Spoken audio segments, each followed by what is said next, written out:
There's a lot more upside ahead. Let's bring in China expert David Riedel of Riedel Research. Thank you so much for being here with us. Really appreciate it. You know, in October, you told Fast Money you were worried about the longevity of the China rally. So it sounds like you're changing your tune on this one. Just extending it a little bit. I'm still worried about the back half of this year, and I'm a little bit worried about 2026, given trade war fears and tariffs and things like that. But I think there's a trading opportunity here. We were early on our call on being positive on BABA, and I think we're going to stick with it here for at least the next few months. So why are you so positive? Do you think it's because of Beijing? You think they're going to be more supportive of their markets?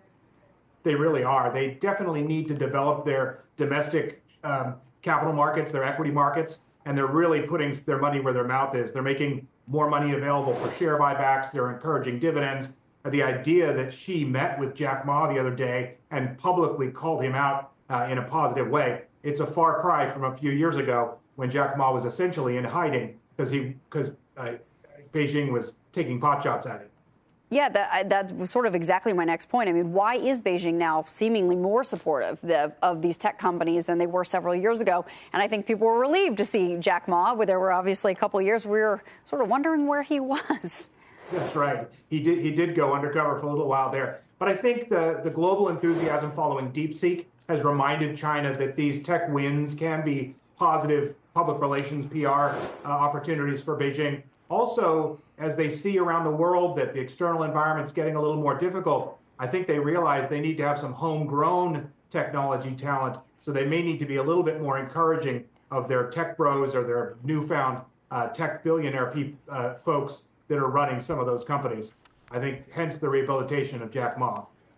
Yeah, Dave, it's Tim, and we've talked about this for years, you and I. I think Jack Ma's resurfacing from this weekend at Bernie's is extraordinarily important and more than just a coincidence. Talk about, though, the earnings power of Baba, and talk about a company that everybody talks about e-commerce. I mean, this is the Amazon of China.